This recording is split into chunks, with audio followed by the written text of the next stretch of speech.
What up, guys? We're here today. We're gonna have about a 5 to 10 minute introduction with Zara and Sean to see, what got us into crypto. What did we learn since we've been here? So we take it away with Zara and Sean. Yeah, Go ahead, Zara. thank you for having me on your platform, the Crypto Homie. I'm so excited to be here. And yeah, I'll just give a background about myself and how I got into crypto.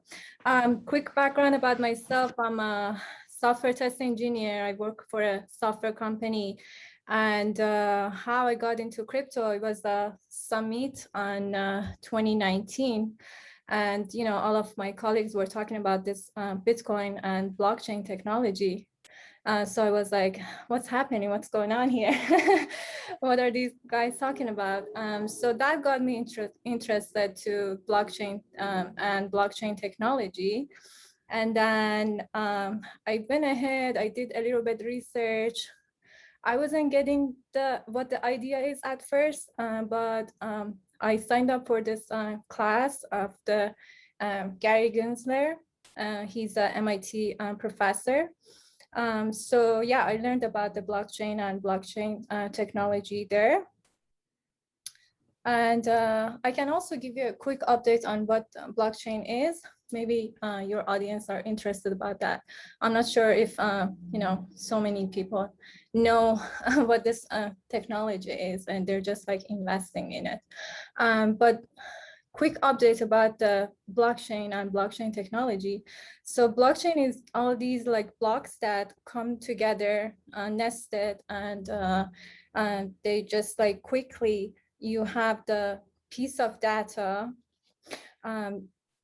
that it gets, so these blocks of data get time stamped, and then all of these data, when all the blockchain is ready, it gets to a database, and it's an auditable database. What that means is it has to be secured with the hash data, and that hash data has to be sent to a protocol, which is called census protocol. And that is the issue that Satoshi's resolved, which is peer-to-peer sending currency without the needing the centralized, you help me here, Shani. Without needing like a third party. Exactly. So that's the decentralized problem that has been resolved with Satoshi. So that's the blockchain. And then that got me into blockchain. I started investing to the cryptocurrency back in a year and a half ago, yeah, early 2020. And yeah, I got all my accounts set up, and just like slowly got into the different projects, like what these projects are, because I go into like check into the infrastructure of the project and see if the project is doing good, then I invest to the project. It's not like just like buy the hype and go like this Dogecoin and stuff, although people are making a lot of money. So so that's another thing. But for me personally, I go based on the project. Very heavily invested to Theta project, and Elgd. Recently got into XPRT, and then yeah, some other projects that I'm like invested. And then lesson learned. So first that I got started, I started with Bitcoin, investing into Bitcoin and Ethereum, and I was just, I only had those two projects, and Ethereum because of the Vitalik. I'm like a very big fan of him, but then I also didn't want to like invest in other projects and do the trading because I had like because of the tax issue. But then like I had this session, and I had like this talking to myself that, if I don't do the trading, I'm not going to be able to, just make profit and money out of these like projects. And these projects that I'm looking into, like Theta and Elgd and other projects, those are the like very good projects. So if I don't invest to those, you know, I'm not going to be able to make any money, which all of us are here for profit as well. So yeah, that was a lesson learned for me, because like I was like keeping this Bitcoin and Ethereum, and Ethereum was going very slowly, right?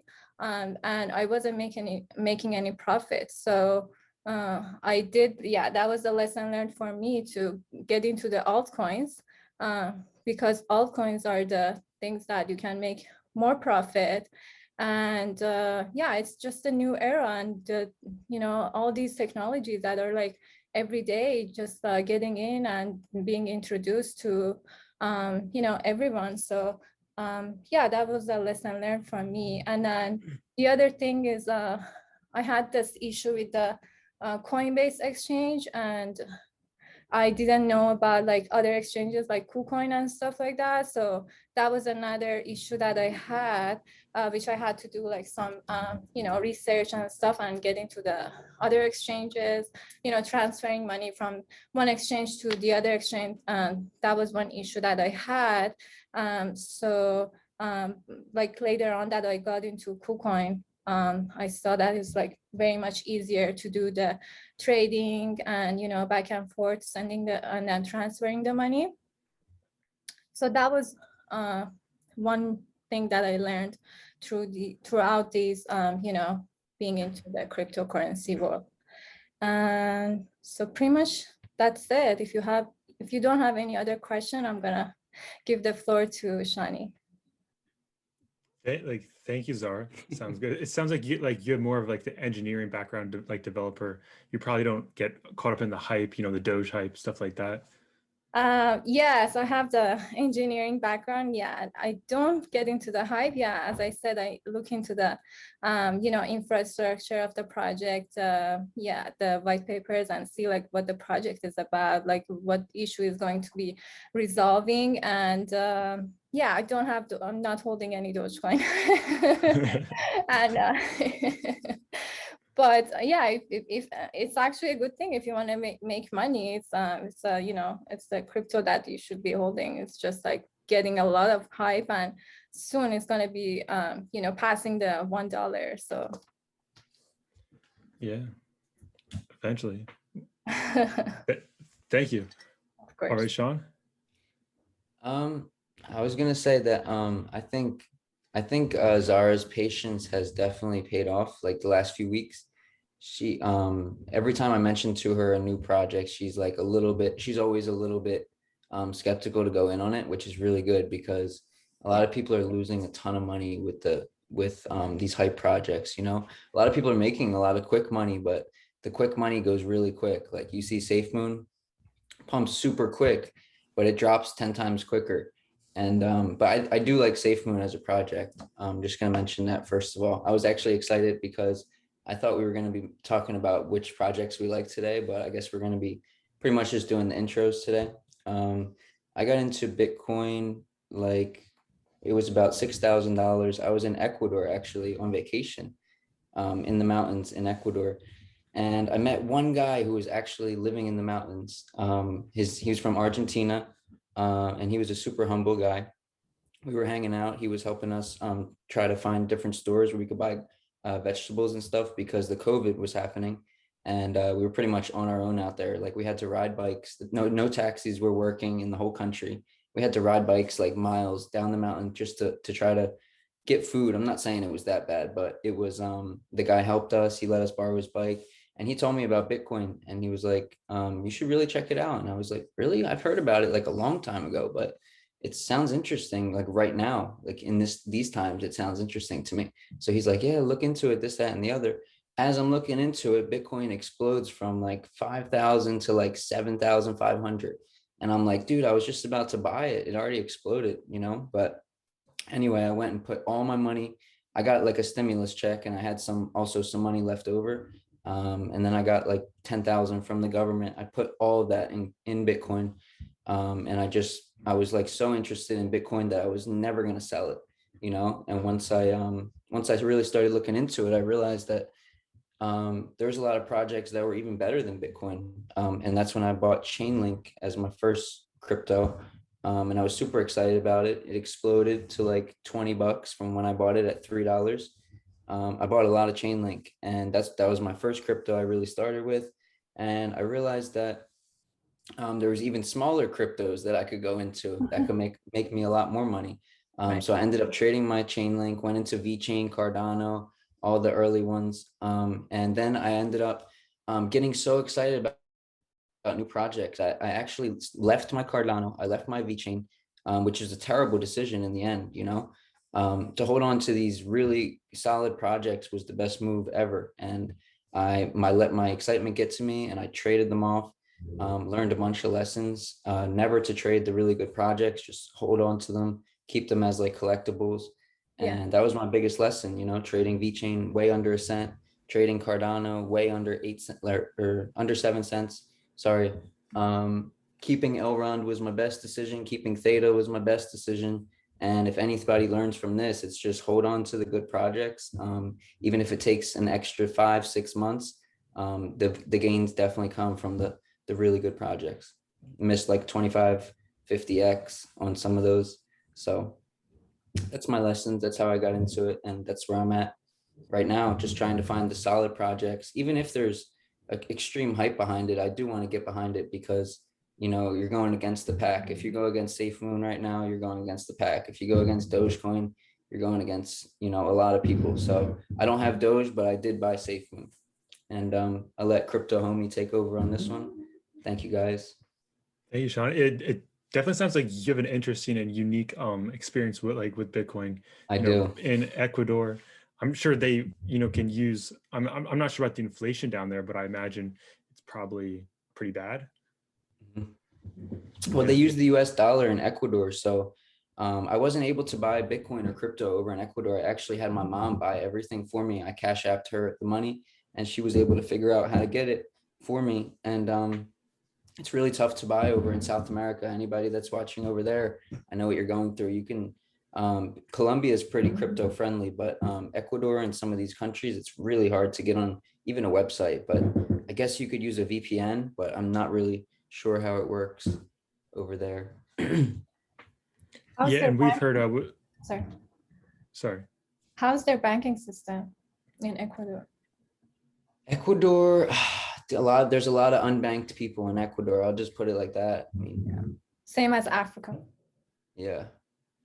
And Crypto Homie, what about your intro? How did you get into Bitcoin and crypto? So basically, I was working at a restaurant. Some guy mentioned Litecoin. He mentioned Litecoin and Bitcoin. I was like, I heard of it back in I think it was 2010. Just some criminals were using it, whatever, in high school. Mm-hmm. And this guy where he mentioned, he's like, yo, you should check it out. I was very skeptical. I'm like, this thing sounds like a scam. Like, what's going on? So Litecoin was at $70. I saw him the next weekend at work. He's like, you look into it? I said yes, even though I didn't. And he's like, yo, you see Litecoin's at 110. I was like, what? I was like, okay, now I gotta take this serious. This was it was right around Thanksgiving 2017. And I'm sure if you were in the space, we peaked second week in December of 2017. So I'm scrambling to get verified on exchanges. Keep in mind, back then, there weren't as many exchanges. I'm like, it took me, I think 10 days to get verified on Coinbase. I was so mad. I tried to get XRP under 20 cents. By the time I was verified and could deposit money, it was already at $1. Yeah. Same here. So I got it. Yeah. I had a similar experience in Ecuador when I was trying to sign up for Coinbase. It took me a week. By that time, Chainlink had exploded. Everything exploded, but I still got in early. I mean, it's crazy, but it's crazy. Yeah. That's the worst when you're trying to rush to get something that is going to go up and it just keeps going up. Yeah, no, seriously.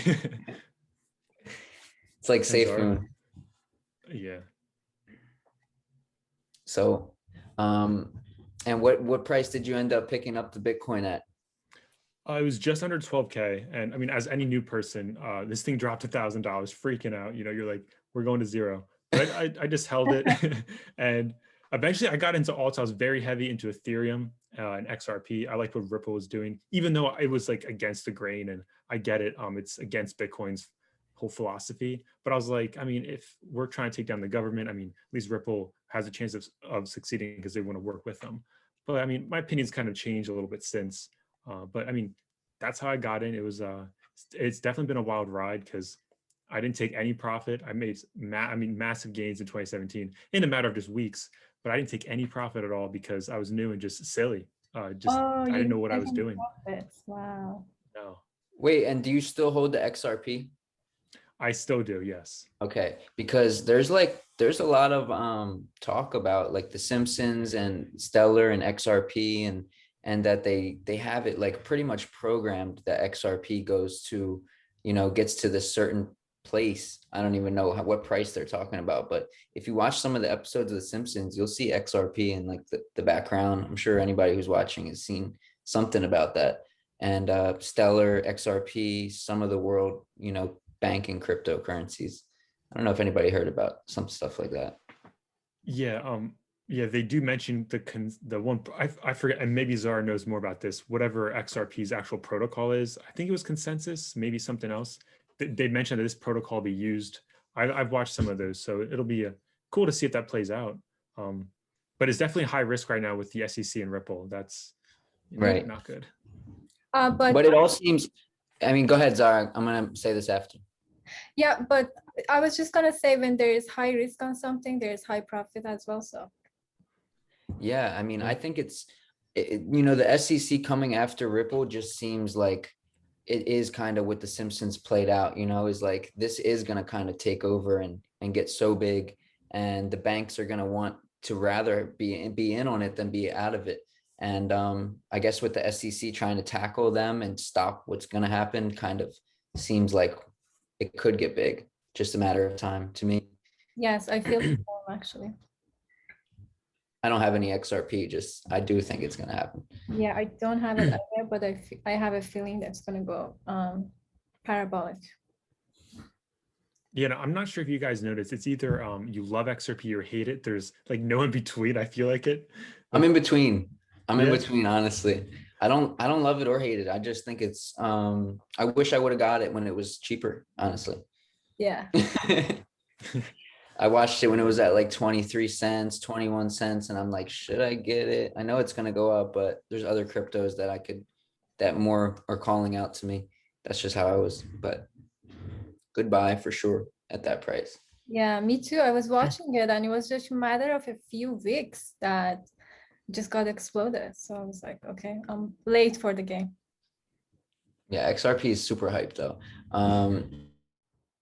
X super hype, Cardano super hype, Safemoon super hype.